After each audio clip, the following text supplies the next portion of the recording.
So tonight I'm seeing Prudence Farrow speak. She's Mia Farrow's sister, and she's also famous because she inspired the Beatles song Dear Prudence. A couple years ago I collaborated with artist Ruben Negron, who did these amazing drawings inspired by Dear Prudence, and I edited his illustrations together with the song. You can actually see the video right here. I'm very excited for her talk, and she also just put out a book which she independently published. I'm very interested to hear what she has to say about the Beatles and about meditation. Yeah, I feel that I'll be a little bit of loose up here. So if I bring the chair down, would you be able to see everybody? Yeah.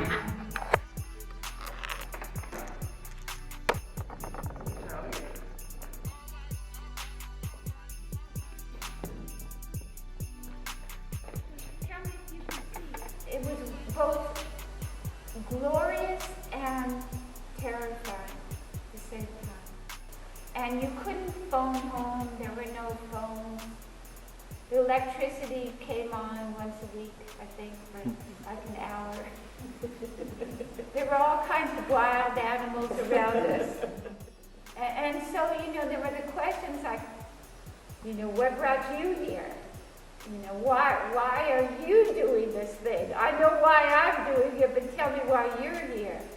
And so George, one of the things he said is that there's a revolution happening in consciousness, just what I said to you. And he said, I want to be a part of it. And I said, well, you are. We have no choice. We are, whether we want to or not.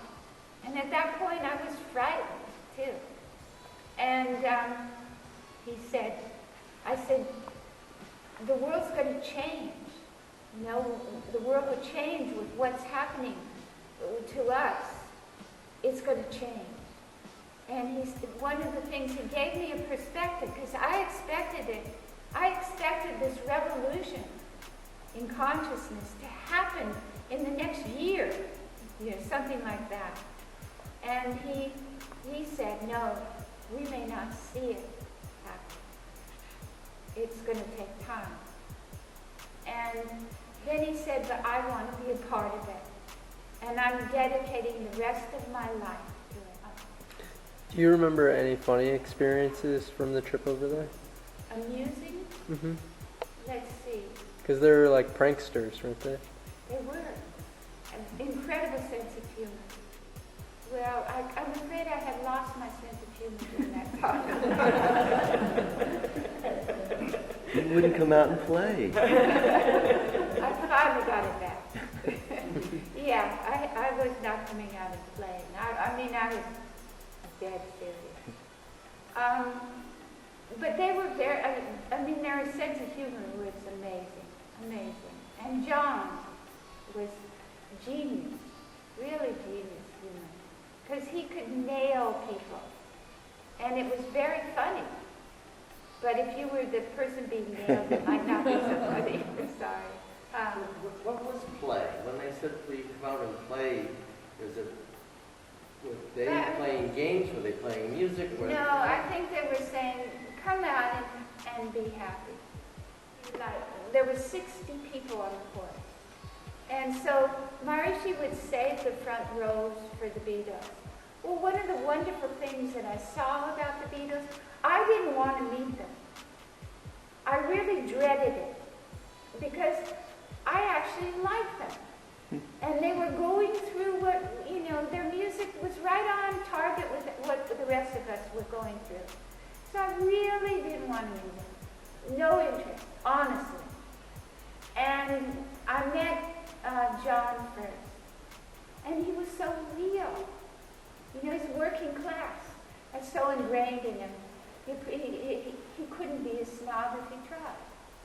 But all of them were just very real. Like Maharishi said, okay, boys, I was in the group with them. He said, let's, give you your own section of the dining room so you won't be bothered by the other people on the court. And they said, no, we don't want to be treated differently from anyone else. We want to be like everybody else. We refused to take our own section. And same with the lecture hall, they had the front row saved for them. They gave those to the older women in the course. They gave those seats. But then they sat somewhere else, and John would turn around while Maharishi was talking and watch the rest of us. It was funny. And another thing was George got up in one lecture and said, Maharishi, this is so boring, I've got to get out of here. Because Maharishi would tell these things, and people would ask detailed questions, and sometimes they would get long, and I hope I'm not getting long with all of you. And so sometimes it was boring, I have to confess, I was bored too. So yeah, they were amazing, wonderful. I mean, there was a woman there on the course who was older. She had lost her son, and she was there to heal. And she was having a hard time. And George, she didn't know who George was, and he would go and play music for her. And it was just very sweet. She had no idea who he was. In fact, after a while, she asked him not to come anymore. But he went out of his way, to do that. Nobody asked him to do that. So they were very impressive human beings who had it all and weren't ruined by it, which is very unusual. Thank you so much for watching. If you're interested to see more of Prudence's talk, I'm going to tag the full-length video right here. And please subscribe, and thanks again for watching.